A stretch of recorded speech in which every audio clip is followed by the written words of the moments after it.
So I didn't think there was going to be a lot of controversy, especially since, everything I thought has gone as planned. I thought this was going to be pretty much, a very smooth transition into the Trey Lance era, Trey area, to say the least. However, that hasn't been the case, Chewy. Joe Montana has come out and said, you should keep Jimmy Garoppolo. Trey is not ready. Players on the team are stating Trey is not ready. Steve Young, who seemed to be a proponent for starting Trey all last season, it seemed like at least, stated that he believes maybe Trey isn't ready. Booger McFarland just went on ESPN today and said he is terrified. Chewy, he is terrified about Trey being the starter for the 49ers. So you forgot Colin Cowherd too. Colin Cowherd said that he's hearing from sources that Trey might be a disaster, that there's a lot of people in the front office for the 49ers that are concerned. That has to be coming probably from like John Lynch's team, because he's the one that has the close relationship with Colin Cowherd. So there's just a lot out there that's kind of, it's a little bit weird, right? Because we didn't think we were going to be having these kinds of conversations. Yeah, but it's not all bad.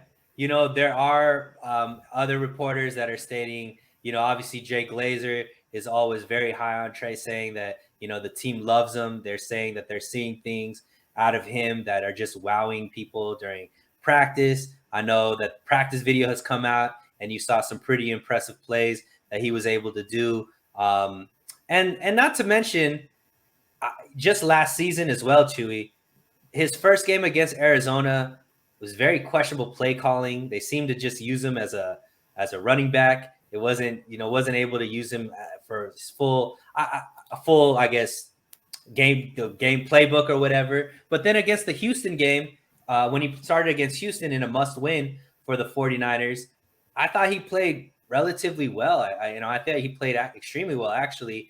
Threw for nearly 250 yards passing, over 30 yards rushing, 2 touchdowns and an interception. So you saw some growth. But let's talk about just overall this season. I think both of us believe that he is going to be the week 1 starter. So what does Trey Lance have to do to live up to all the expectations of being, the first round draft pick, of being somebody that was traded away multiple first round picks to get, and also coming off of what Jimmy Garoppolo was able to do with this same team, being, a drive away from a Super Bowl appearance? So what is funny about this topic is we're all forgetting. I mean, we've heard so many people complaining all season long. It's just been this big drama show the entire season. We all forgot when Trey Lance was drafted, everybody was so happy for him. Everybody said he's going to the best situation. He has the best team around him. He has the best play caller around him. Every quarterback wanted to go to San Francisco because of the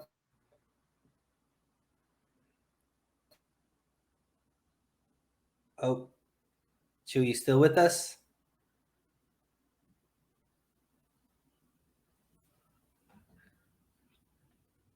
I think Chewy may have froze up, but we'll see if he comes back. But while we're waiting, let's see. We got Dick Tracy. Thank you for joining into the show, my man. Why is everyone tripping about the last practice video? Yeah, I know. Obviously it was practice, and obviously it most likely was the better plays of the game. Or of his practice session. You only got to see, stuff that end up making it pretty well and whatnot. For me, the things that I got excited about was just the arm strength and just his ability to put the ball where he wanted to put it, even though his feet weren't necessarily in the right placement, or it was against the momentum and things of that nature. So it's just like, when you look at some of the better quarterbacks in the league, the Patrick Mahomes, the Joe Burrows, the Allens, and Justin Herbert, we didn't get to have, you see those type of quarterbacks that are able to do things just off script, that are just like those wow moments that when a play breaks down, they're still able to go out there and make a play. And haven't had a quarterback quite like that in some time with the 49ers. So just to see that a quarterback has that type of ability just is exciting. So for me, Dick, I think that was what got me excited about those plays. I think they are a little bit overhyped, but that is because there's no football being played right now. So yeah, that's what got me excited. At least looks like Chewy, we back. Yeah, we're back, man. I All guess we right, had cool. some internet hiccup there, Yeah, so no problem. You kind I of got to cut get on out that pretty 5G early. up here, man. Yeah, and you kind of cut out pretty early into you going on. So I think you left off kind of talking about how you were setting up how everybody thought Trey Lance was coming into a really good situation, and then he froze. Right, so we forgot about that, right? Everybody's forgetting about that because of everything that went on during the season. I mean, this was the destination that a rookie quarterback wanted to go to because it was the best situation. We had the best coaching, we had the best roster. A team picking that high in the draft usually doesn't have these things in place. We had all of that. So I think Trey is actually going to surprise people, not because he's going to blow these, he's going to blow it out of the water stat wise. He's going to field a very competitive team, and the team's going to win with Trey at quarterback. So I think all Trey needs to do is he needs to go in, he needs to try to relax and play within himself, develop as he's playing. He is still, he hasn't played in 2 years really. He missed 2 full seasons of football pretty much. So I think he has some things that he needs to clean up as well. I mean, I was at the Houston game and I saw that first half. If you didn't watch the all 22 of that game, you should go back and watch it. He was struggling in the first half. There was a lot of people that were running wide open that he was missing. It kind of just seemed like the game was moving a little too fast for him. But as the second half rolled around, he settled in. And I think what was super important was Kyle trusted him and kept with the game plan. He let him keep throwing the ball. And we were able to see tremendous growth in that one start, which I think show that was the best thing we've seen from him all season, including preseason, all the training camp reports, everything was just the growth in that one start that he had against the Houston Texans. So to me, he doesn't really have to do that much. He needs to come in, hand the ball off like Jimmy Garoppolo did, make a few throws, convert some third downs. And really, he needs to win 9 to 10 games next season as the 49ers quarterback, which I think he can easily do just because of the supporting cast. Yeah, and I mean, I agree with you. I think a lot of his success is going to be based off of, or his success is going to be whether or not he's successful or not is going to be around how well the team does overall, which obviously we've seen, in a quarterback like Jimmy Garoppolo that a lot of people say may be limited. Still within this system, like you said, with the cast around him, doesn't need to be asked to do too much to still be a competitive team. But I think that just being competitive and just being a team that could go out there and do exactly the same as Jimmy won't necessarily live up to expectations, Chewy.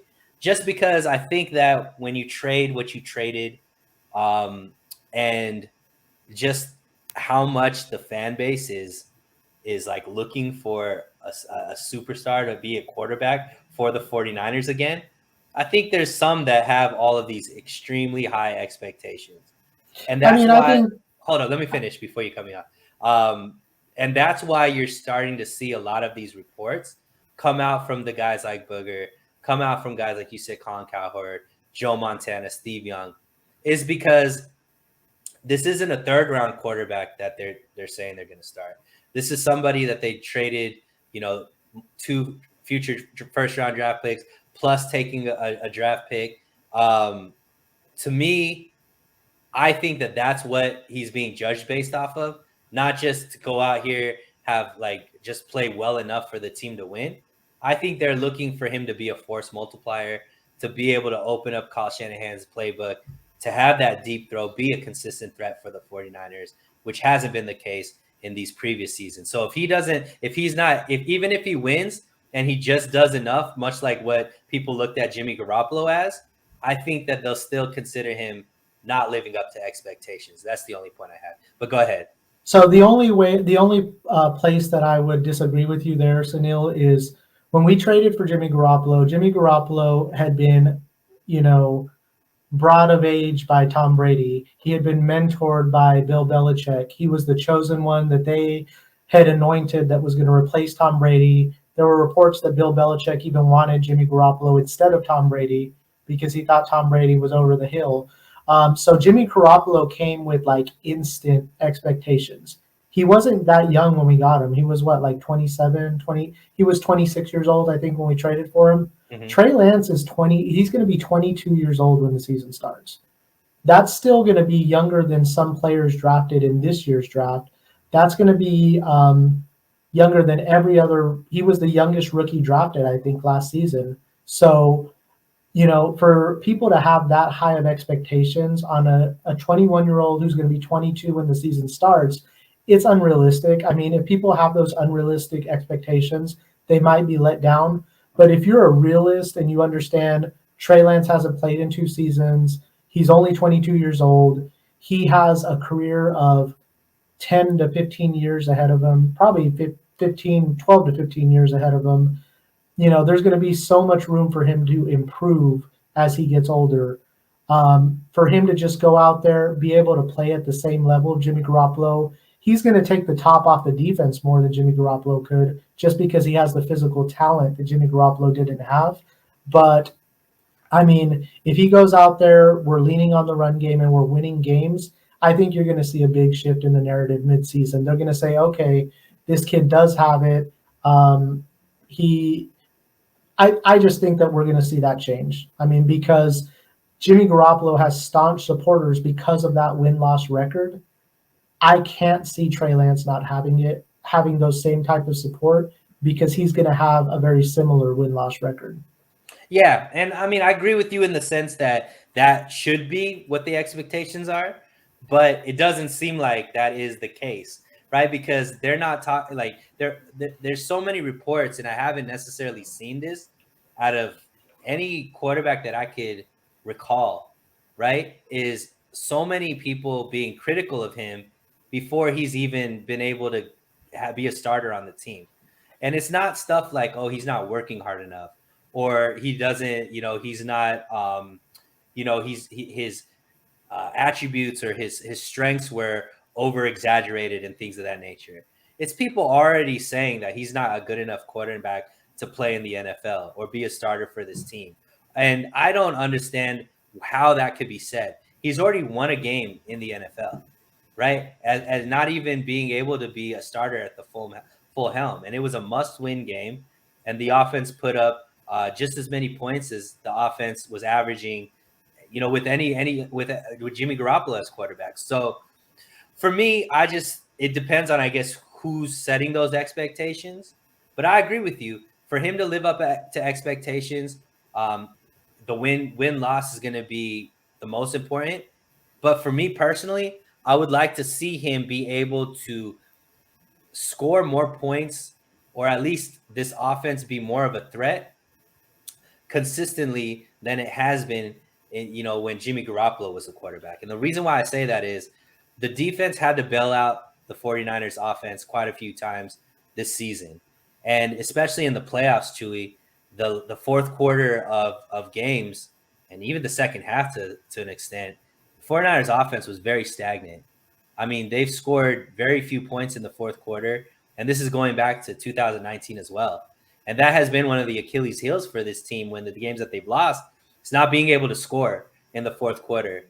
I want to see if Trey Lance could fix that. I think his legs can help keep moving the chains where Jimmy didn't have that option as far as that ability as much. So I'm looking for that. I think those are going to be what I'm really looking for. But I'm with you. I don't expect him to be having these Patrick Mahomes like numbers or Justin Herbert like numbers. I'm just Well, I looking think for him he's to a play different type of consistent. quarterback, and I think that's going to be one of the most interesting things this season is to actually see what type of quarterback he is. I think by the end of the season, we're going to have a good idea of the type of player Trey Lance is going to be. I don't think he's going to be at his full potential, obviously, and there's going to be so much more improvement that comes, but we're at least going to know generally the type of player that he is.